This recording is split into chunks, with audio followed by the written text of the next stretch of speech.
श्री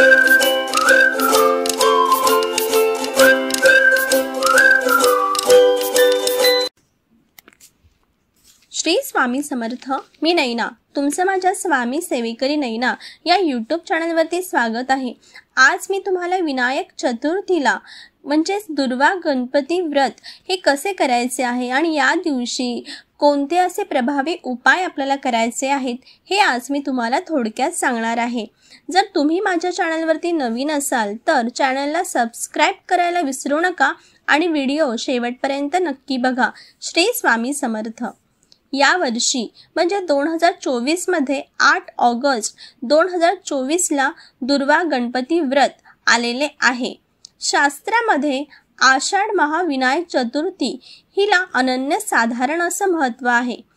कोणतंही मंत्र पूजा अनुष्ठान ही बाप्पाच्या पूजेशिवाय अपूर्णच असते. बाप्पाची पूजा करून सगळ्या प्रकारच्या संकटापासून मुक्ती मिळते. म्हणूनच बाप्पाला विघ्नहर्ता मानले जाते. चला आता आपण पाहूयात की विनायक चतुर्थीला बाप्पाची पूजा आपल्याला कशी करायची आहे. या दिवशी आपल्याला सकाळी लवकर उठायचे आहे. आपली सगळी नित्य कर्म आपल्याला करायची आहेत. त्यानंतर सूर्यदेवांना अर्घ्य द्यायचा आहे. त्यानंतर आपल्या देवघरातील देवांची पूजा करायची आहे. शुद्ध तुपाचा दिवा आपल्याला लावायचा आहे. अगरबत्ती लावायची आहे. त्यानंतर गणपती बाप्पाची मूर्ती असेल तर मूर्तीवरती आपल्याला अभिषेक करायचा आहे. अभिषेक आपण जलाभिषेक करू शकता किंवा पंचामृतने अभिषेक करायचा आहे. अथर्व शीर्ष बोलून आपल्याला अभिषेक करायचा आहे. अथर्व शीर्ष आपण 1-11 असं आपल्याला विषम संख्येमध्ये आपल्याला करायचं आहे. त्यानंतर आपल्याला बाप्पाची यथासांग अशी पूजा करायची आहे. बाप्पाला हळद कुंकू फुले अक्षता धूप दीप दाखवून पूजा करायची आहे. प्रसादात आपल्याला नारळ किंवा मोदक गुळ खोबरं आपल्याला बाप्पाला अर्पण करायचे आहे. त्यानंतर बघा बाप्पाला आपल्याला 21 जोडी दुर्वांचा हार किंवा 21 जोडी दुर्वा आपल्याला अर्पण करायचे आहेत. अर्पण करताना आपल्याला 1 11 21 27 किंवा 51 वेळा ओम गण गणपते नमः या मंत्राचा आपल्याला जप करायचा आहे. तुमची जी काही मनोकामना आहे ती तुम्हाला बोलायची आहे आणि त्यानंतरच तुम्हाला बाप्पाला दुर्वांची जी जोडी आहे ते अर्पण करायची आहे. त्यासोबतच लाल पुष्प म्हणजे जास्वंदीचं फूल किंवा गुलाबाचं फूल तुम्हाला बाप्पाला अर्पण करायचं आहे आणि मग बाप्पाची आरती करायची आहे. आता या दिवशी केले जाणारे काही प्रभावी उपाय मी तुम्हाला आता सांगणार आहे. तर बघा आपल्या लहान मुलांच्या उत्कर्षासाठी आपल्याला ह्या दिवशी काही सोपे उपाय करायचे आहेत. तर बाप्पाच्या समोर आपल्याला चौमुखी म्हणजे 4 मुखांचा तुपाचा दिवा आपल्याला प्रज्वलित करायचा आहे. आणि गणपती बाप्पाला आपल्याला काय करायचं आहे तर बघा बेलपत्र आपल्याला अर्पण करायचे आहे. लाडूचा नैवेद्य दाखवायचा आहे आणि त्यानंतर तुम्हाला ओम गण गणपते नमः या मंत्राचा 108 वेळा जप करायचा आहे. हा अतिशय असा छोटासा उपाय आहे. यामुळे आपल्याला संतान आपली जी लहान मुलं आहेत त्यांच्या उत्कर्षासाठी खूप छान प्रमाणात असं आपल्याला होऊ शकतं. त्यानंतर आहे संकटापासून मुक्ती होण्यासाठी. तर बघा संकटापासून मुक्ती होण्यासाठी आपल्याला काय करायचं आहे तर विनायक चतुर्थीच्या दिवशी आपल्याला सकाळी लवकर उठायचे आहे आणि या दिवशी आपल्याला पिवळे वस्त्र धारण करायचे आहे.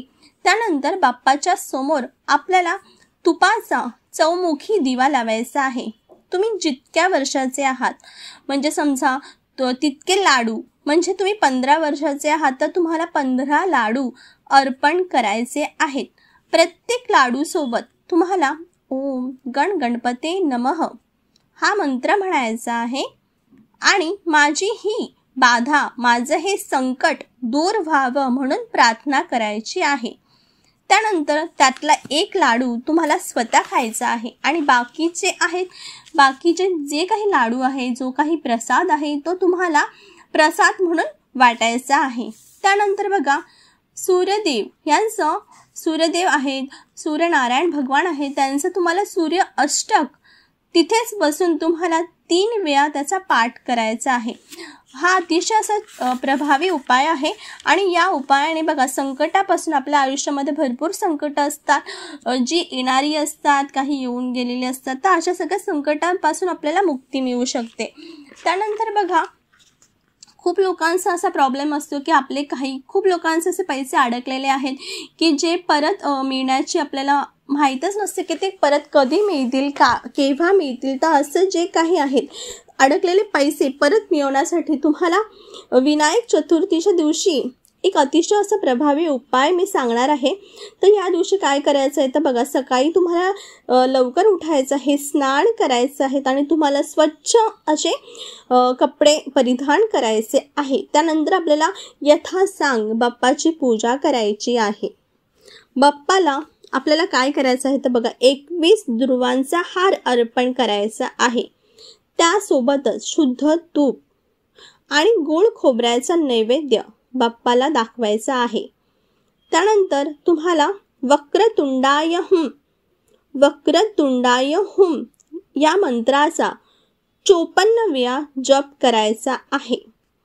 त्यासोबतच तुम्हाला निर्धन व्यक्ती आहेत, जे काही गरीब व्यक्ती आहेत, मंदिराचे ते बसलेले असतात बघा, त्या व्यक्तींना तुम्हाला धन द्यायचं आहे।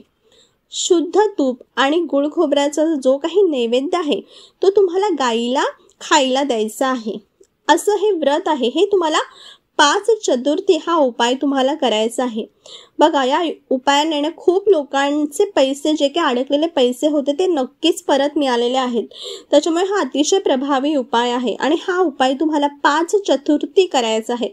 जर तुम्ही उद्यापासून हा उपाय केला तर तुम्हाला हाच उपाय 5 चतुर्थीपर्यंत तुम्हाला करायचा आहे। अशा प्रकारे बघा हे छोटे छोटे उपाय आहेत जे तुम्ही विनायक चतुर्थी म्हणजेच दुर्वा गणपती चतुर्थीच्या दिवशी करू शकता। महाराज तुमच्या सगळ्या चांगल्या इच्छा पूर्ण करत। अवधूत चिंतन, श्री गुरुदेव दत्त।